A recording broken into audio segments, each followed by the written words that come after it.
వచ్చారా? వచ్చాను. అదేనండి, పిల్లలకి ఫీజు కట్టమని డైరీలో రాసి పంపించారు. ఎల్లుండితో లాస్ట్ డేట్ అట. కొంచెం మీరు చూస్తే. అదే పని మీద తిరుగుతున్నాను తల్లి, ఏదోలా సెట్ చేస్తానులే. అంటే మళ్ళీ ఎగ్జామ్ రాయనివ్వరటండి. మళ్ళీ మనకి ఇది బాగోదని పిల్లలు గోల పెట్టేస్తున్నారు. కొంచెం చూడండి వారంగా.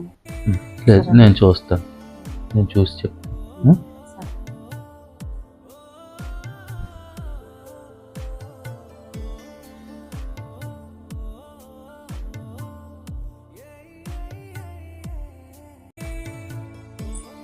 ఏమండి, ఇప్పుడే స్కూల్ నుంచి ఫోన్ చేశారండి ఫీజు కట్టమని.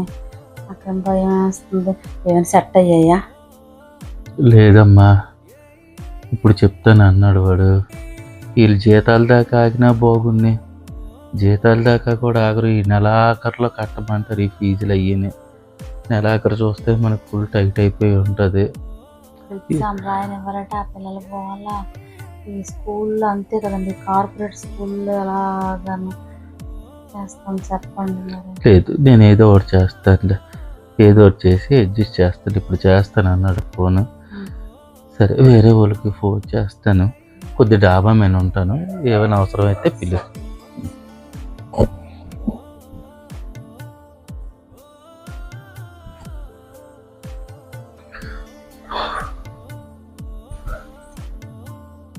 సెట్ అయ్యాయా డబ్బులు? ఉండు జ్యోతి, గాబరా పడిపోతే ఎలాగా? అడిగా, నేను చెప్పాను కదా, ఆడు చెప్తామన్నాడు.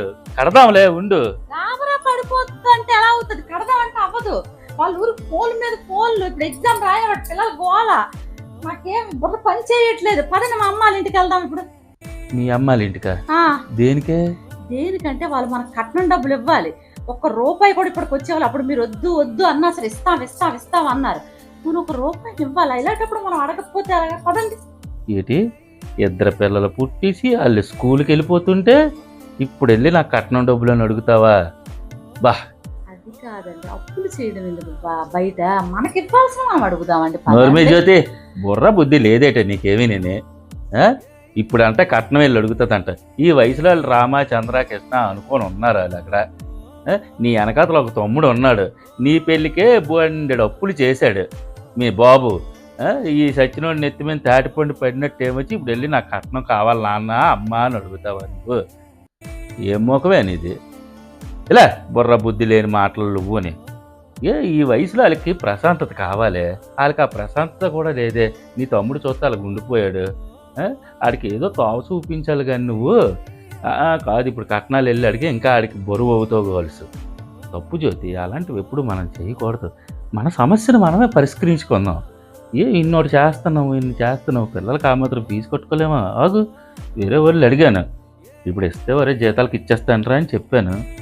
అదేదో ఇస్తాడులే, ఇచ్చాక జీతాలకు ఇచ్చి వచ్చి అడిగి. అంతేగాని తల్లిదండ్రుల మీద ఆధారపడకే ఎప్పుడూని. వాళ్ళే బోల్డ్ కష్టాల్లో ఉన్నారు. తప్పమ్మా అలా కనుక. నేను ఏదో చేసి కడతానులే. వెళ్ళు, నువ్వు వెళ్ళి ఇంకా టెన్షన్ వదిలి నువ్వు.